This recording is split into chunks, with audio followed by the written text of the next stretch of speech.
Bonjour à tous, je suis le médecin en chef Clément Dubost et nous nous retrouvons aujourd'hui pour ce deuxième cours sur l'anesthésie-réanimation et l'intelligence artificielle. Et on va s'intéresser aujourd'hui spécifiquement au développement de l'intelligence artificielle appliquée à notre discipline. Tout de suite se dégagent trois grands axes: l'automatisation des tâches, qui va être possible pour un certain nombre d'aspects de notre métier, l'aide à la décision, et nous terminerons par, finalement, est-ce que c'est vraiment ce qu'on veut pour l'anesthésie-réanimation de demain? Alors, si on pense à l'évolution de notre spécialité, qui a commencé il y a un peu plus de 150 ans avec l'anesthésie à l'éther, il y a eu ensuite la SSPI obligatoire à partir de 1974. Il faut attendre 1994 pour que le monitorage et la consultation d'anesthésie soient obligatoires. 2010, la checklist de bloc opératoire. Donc on voit qu'on a fait beaucoup de progrès. On a aujourd'hui une sécurité en anesthésie qui est très importante.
Donc on va voir ces différents domaines dans lesquels pourrait avoir un intérêt l'intelligence artificielle pour notre médecine au quotidien.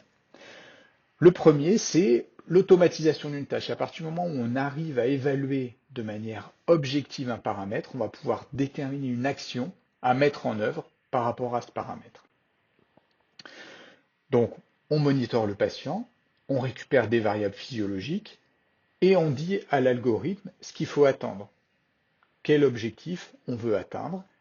Par exemple, un objectif de BIS, un objectif de pression artérielle, et donc on va adapter la quantité de médicaments par rapport à l'effet souhaité. Un exemple avec le travail de notre collègue Josten de l'hôpital Erasme à Bruxelles, où là, chez 40 patients en chirurgie abdominale, l'objectif était d'automatiser l'administration de noradrénaline pour maintenir la PAM supérieure à 65 mm de mercure le plus souvent possible. Premier résultat, dans le groupe contrôle, les patients passaient en moyenne 15% du temps en étant hypotendus versus 1,6% lorsque c'était avec la boucle. Deuxième résultat très intéressant, avec la boucle, il y avait moins de 0,2% du temps où les patients avaient une PAM inférieure à 65 mm de mercure, alors que c'était 4,5% dans le groupe contrôle. 4,5% de temps avec une PAM inférieure à 65. Vous savez que ça expose les patients à des complications, donc il y a un intérêt à autonomiser l'administration de la noradrénaline. Deuxième exemple, et qui est probablement celui qui nous vient à l'esprit en premier quand on évoque l'intelligence artificielle à un anesthésiste, c'est pour la profondeur d'anesthésie. C'est une étude française, multicentrique, qui a inclus 242 patients qui bénéficiaient de chirurgie majeure, et l'objectif était de maintenir le BIS entre 40 et 60. Grâce à une administration automatisée de propofol, les patients étaient dans 81% du temps à l'objectif versus 55% quand c'était fait par le clinicien. Deuxième résultat, très intéressant pour nous, le temps passé avec un BIS inférieur à 30 ou supérieur à 60 était là aussi statistiquement plus faible lorsque c'était la boucle qui était utilisée en comparaison à l'anesthésiste. Donc bien sûr, cette boucle d'anesthésie aurait potentiellement un intérêt pour nous. Ce qui concerne la ventilation mécanique, un sujet qui nous vient un peu moins souvent à l'esprit, en particulier en réanimation. Il y a cette équipe suisse qui a fait un travail sur 40 patients qui étaient ventilés en réanimation pour un SDRA Covid. Et leur objectif, c'était de maintenir le plus longtemps possible, le plus souvent possible, les paramètres de ventilation protectrice. Donc pour ça, on avait défini un objectif de SAT, un objectif de TCO2, et l'algorithme ajustait les paramètres de ventilation mécanique, de PEP dans un certain range, bien sûr, qui avait été défini au préalable, et de FiO2. Le résultat, c'est que sur les 7 premiers jours, les patients qui étaient ventilés avec l'algorithme étaient 65% du temps en ventilation protectrice, alors que c'était 38% des cas lorsque les paramètres de ventilation étaient réglés manuellement. Et au total, sur toute la durée du séjour en réanimation, on était à 45 versus 33%. Comment on explique ça? Eh bien, la modification des paramètres ventilatoires était faite en moyenne il y avait 2,8 modifications par minute par l'algorithme versus 7 par jour pour l'humain. Vous voyez un petit peu la différence, ça fait un facteur 514. Il y avait 514 fois plus de modifications des paramètres ventilatoires par l'algorithme que par l'humain. Donc là, il y a un intérêt majeur. On n'arrivera jamais à atteindre ça. Qui peut me dire qu'il va aller 514 fois dans la garde voir son malade pour ajuster les paramètres du ventilateur? Personne. Très probablement, c'est l'avenir. Vous connaîtrez l'implémentation de ces algorithmes dans les respirateurs durant votre carrière. La consultation d'anesthésie est une tâche qui peut, sans être automatisée, en tout cas être allégée, notamment par le biais d'un questionnaire digital. C'est ce que fait l'application HoopCare, qui est disponible sur smartphone, qui en fonction des réponses du patient va stratifier un risque et permettre d'orienter les patients avec un risque faible vers une téléconsultation et donc libérer davantage de temps pour les patients à risque moyen ou élevé qui, eux, seront vus, bien sûr, en consultation classique. Deuxième partie, l'aide à la décision. Cette fois, on ne va plus essayer d'automatiser une tâche, mais en fonction d'une évaluation qui est faite, faire une proposition au clinicien qui va prendre ça comme un des nombreux arguments qu'il peut avoir, et après, décider de son action. Toujours sur l'hypotension péropératoire, il y a un indice qui a été développé qui s'appelle l'HPI, qui a été développé sur un nombre quand même significatif de patients, puisque c'était 200 000 patients hypotendus au cours d'anesthésie générale. Plusieurs études ont validé ce modèle. La première que je vous présente a inclus 255 patients qui, eux, ont également présenté des hypotensions en cours d'intervention. Et cet algorithme permettait de prévenir l'hypotension artérielle 5 minutes avant qu'elle ne survienne, avec une sensibilité et une spécificité de 85%. 10 minutes avant, c'était 81%. Et 15 minutes avant, c'était 80% de sensibilité et de spécificité. Donc vous voyez que c'est quand même pas mal, puisque qu'est-ce que ça veut dire? Ces 80%, ça veut dire que l'algorithme, en fait, quand il va vous alerter en disant attention, dans 15 minutes, le patient risque de faire une hypotension, il va se tromper une fois sur 5. Donc on est quand même intéressé par cet algorithme. Le deuxième article, celui publié dans le JAMA en 2020, a testé cet HPI sur la vie réelle. Alors, il a inclus moins de patients, c'était 31 patients dans un groupe et 29 dans l'autre, mais il avait pour but de voir, quand on utilise cet HPI, est-ce qu'on arrive réellement à réduire le temps que le patient passe en hypotension. Là, vous voyez, dans le groupe où l'HPI a été utilisé, c'était 8 minutes sur l'intervention, alors que dans le groupe contrôle, 32 minutes. Donc, une réduction significative. Cet indice HPI, il est déjà utilisé par certaines équipes et vous le verrez utilisé quand vous passerez dans les stages, en particulier en anesthésie à la riboisière.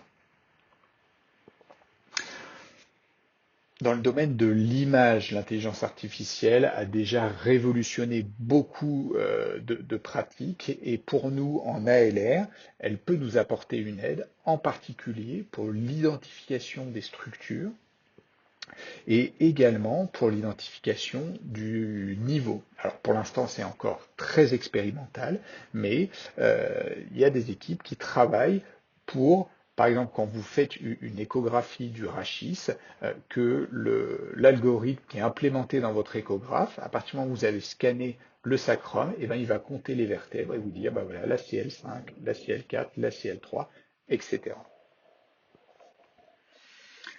Sur le sujet du sepsis, il y a également à toutes les étapes un intérêt pour l'IA, que ça soit la prédiction, c'est-à-dire l'anticipation du risque de sepsis, on va essayer de diagnostiquer avant qu'il n'arrive un sepsis, mais aussi pour le diagnostic, en particulier pour le diagnostic de certaines infections qui sont difficiles, je pense notamment pour nous au PAVM, le choix de l'antibiothérapie. On peut tout à fait imaginer que, en fonction des protocoles de service qui auront été rentrés dans le service, la durée de séjour du malade, les allergies du patient, eh bien on aura une proposition d'antibiothérapie qui sera faite. Et puis après, si le laboratoire est relié à notre algorithme, eh bien, les résistances seront prises en compte, l'adaptation de la dose par rapport au résultat du dosage des antibiotiques et l'arrêt de l'antibiothérapie également. Ceci a déjà été testé, notamment dans cette étude californienne où il y avait environ 70 patients dans chaque groupe. Le critère de jugement principal était de voir si un algorithme pouvait diminuer la durée de séjour des patients en détectant automatiquement la survenue d'un sepsis. Alors comment est-ce qu'il faisait ça? Il avait un certain nombre de paramètres en entrée, c'était notamment la pression artérielle, la fréquence cardiaque, la température, la fréquence respiratoire, la saturation et l'âge. Et il y avait en plus des données biologiques, les résultats biologiques, la gazométrie, les leucocytes, le glucose, etc. Bien, ce qu'on peut voir, c'est que ce soit pour les patients hospitalisés en service conventionnel ou en réanimation, il y avait une diminution de la durée de séjour. Et sur la partie droite de la diapositive, vous voyez qu'il y avait également une diminution de la mortalité qui était significative. Alors comment est-ce qu'on explique ça? Le résultat, à mon sens, le plus intéressant, c'est que entre les deux groupes, il y avait une détection du sepsis qui était faite 2,7 heures plus tôt par l'algorithme que par le clinicien. Et vous avez tous entendu parler de la golden hour dans le choc septique. Bien là, on gagnait 2,7 heures. 2,7 heures gagnées, ça veut dire qu'on administre l'antibiotique plus tôt. Et effectivement, ces patients avaient des hémocultures qui étaient réalisées, là aussi, 2,7 heures plus tôt que les patients dans le groupe contrôle. Alors, vous l'avez vu, quand je vous présente tout ça, on a l'impression que c'est idyllique. L'intelligence artificielle va aider à la fois les patients en étant mieux soignés et les cliniciens en nous aidant au quotidien. Alors pourquoi est-ce que finalement on ne le voit pas plus souvent et est-ce que c'est vraiment ce qu'on veut pour le futur? Alors déjà, est-ce que vraiment il y en a tant que ça des algorithmes qui sont en cours de développement? Bien oui, si vous regardez sur cette diapositive, en particulier la deuxième ligne, modèle prototyping et modèle development, vous voyez que à partir de 2015, il y a une explosion du nombre d'algorithmes qui sont en développement. Alors c'est bien beau, vous me direz, il y en a beaucoup qui sont développés, un peu moins qui sont testés et très peu qui sont testés en pratique. Pourquoi ça? Si on regarde ce qui se passe pour les médicaments, finalement on a un peu la même chose. Il y a beaucoup de molécules candidates et puis après, il y en a très peu qui vont arriver tout au bout du pipeline et qui vont être utilisées en pratique clinique. Et si on superpose la carte des algorithmes, on a quasiment la même chose avec un retard de plusieurs années, puisque bien sûr ce n'est qu'avec le développement des technologies de l'information qu'on a désormais des algorithmes. Il faut maintenant nous intéresser aux limites à l'application de l'intelligence artificielle en santé. Et vous verrez qu'il y en a un certain nombre, et c'est probablement ça qui explique pourquoi ça nous semble encore un peu futuriste aujourd'hui. La première limite, c'est que pour l'instant, il n'y a pas de législation. Qui est-ce qui est responsable? Est-ce que c'est l'humain? Est-ce que c'est celui qui a créé l'algorithme? Il n'y a pas de loi sur ça, c'est pas très clair. Donc, on reste sur la loi actuelle, c'est-à-dire que c'est le médecin en charge du patient qui est responsable. Et après, si on va un petit peu plus loin, est-ce que il faudrait pas demander l'accord du patient avant de le traiter avec un algorithme, que ça soit en termes d'aide à la décision ou d'automatisation d'une tâche? À ce moment-là, il faudrait pouvoir informer le patient sur les intérêts de l'algorithme, mais aussi les risques et recueillir son consentement. Deuxième limite, quand on parle d'intelligence artificielle, il faut des données nombreuses. Et ça, vous le reverrez dans le cours avec mes collègues mathématiciens sur l'intérêt de l'intelligence artificielle pour la recherche en général. On ne fait pas de bon vin sans bon raisin. Ça veut dire que pour bien faire l'intelligence artificielle, il faut des bonnes bases de données. Et c'est vrai dans les deux sens. Ce que je veux dire par les deux sens, c'est vrai quand on va créer l'algorithme, il faut, pour créer cet algorithme, qu'il y ait des bonnes données en entrée, mais aussi quand on va l'utiliser. Et là, des bonnes données, c'est surtout d'être capable de recueillir les données, que ça soit à peu près les mêmes données, le même type de données. Vous voyez, si vous faites un algorithme pour la profondeur de l'anesthésie avec 4 paramètres et que quand vous voulez l'appliquer, vous n'êtes capable d'en recueillir que 2, ça ne va pas fonctionner. Et puis, il faut aussi que ça soit le même échantillonnage, que ces données puissent être récupérées par l'appareil qui va vous produire votre algorithme. On travaille avec l'humain, donc il faut pouvoir recueillir des données de qualité. J'apprendrai à personne qu'il y a des tas de perturbations électromagnétiques au bloc opératoire. Donc ça gêne le recueil des données, là où l'œil humain est toujours capable de voir. Un autre problème, c'est la validité externe des données récoltées. On ne sait pas toujours, en tout cas c'est parfois difficile de savoir, d'où viennent les données qui ont servi à développer tel ou tel algorithme. En particulier, est-ce que les différentes ethnies des patients étaient les mêmes que celles dans ma population? Est-ce que le ratio homme-femme était le même? Et encore une fois, la question du consentement du patient, est-ce qu'il ne faut pas demander le consentement au patient?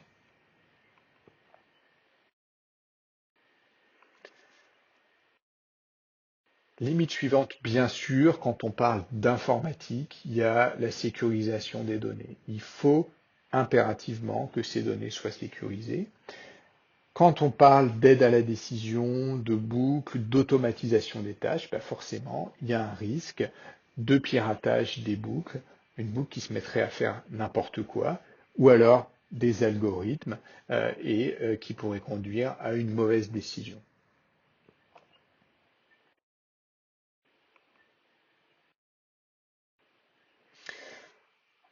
Enfin, quelle serait la conséquence d'un médecin qui n'aurait connu que l'intelligence artificielle dans sa pratique et qui aurait en permanence eu des boucles d'automatisation, des aides à la décision, probablement qui réfléchirait moins, je ne sais pas, mais en tout cas différemment.